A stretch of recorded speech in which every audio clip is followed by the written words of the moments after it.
Language Arts and Culture Academy បាទសូមចាត់ដៃខ្លាំងៗជូនដល់ក្រុមប្រដាប់ទី1ឲ្យក្រុមរបាំរបស់យើង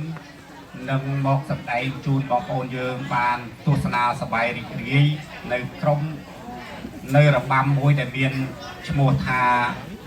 របាំបុប្ផាលោកីដូច្នេះដើម្បីចង់ដឹងថាតើរបាំបុប្ផាលោកីនោះវាមានអត្ថន័យយ៉ាងណានោះសូមអញ្ជើញបងប្អូនយើងរំចាំតាមដានទស្សនាសប្បាយរីករាយហើយនឹងជួយផ្ដល់ការលើកទឹកចិត្តដល់ក្រុមកម្មារីតូចៗរបស់យើងដែលនឹងមកសម្ដែងជូនដល់បងប្អូន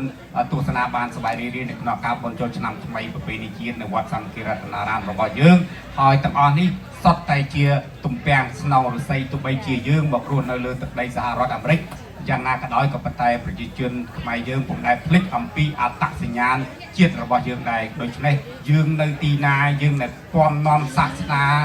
វប្បធម៌ប្រពៃណីរបស់យើងដល់ទីនោះដែរ The following dance performance is performed by our new generation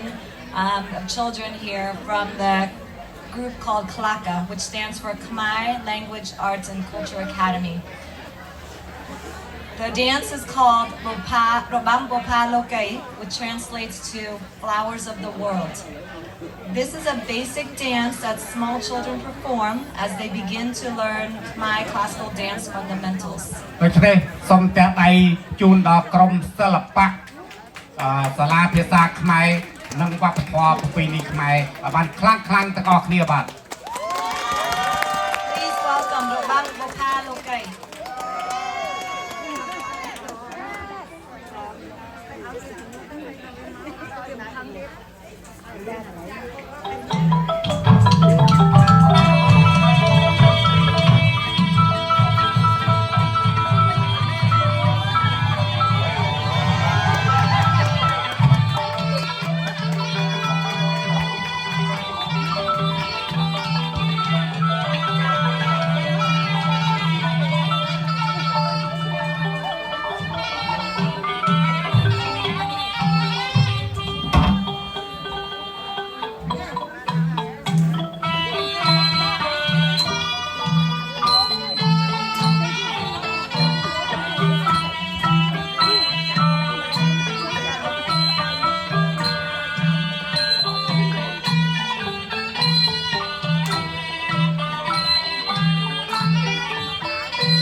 ចាស់ដៃខ្លាំងម្ដងទៀតដើម្បីលើកទឹកចិត្តដល់កូនរបស់យើងដែលបានមកសម្ដែង Everyone, please give him another round of applause. អរគុណច្រើនជាពិសេស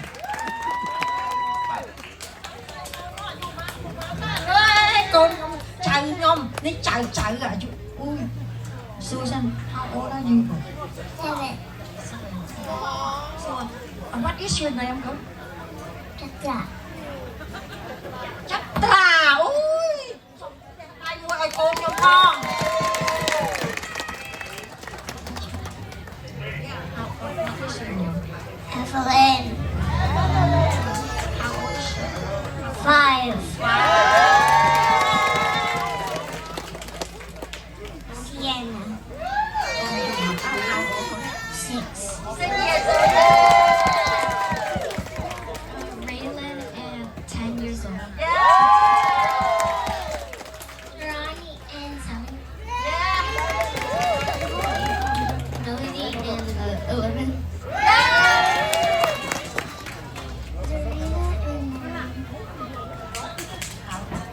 Serena and 9. Anissa and 9 years old.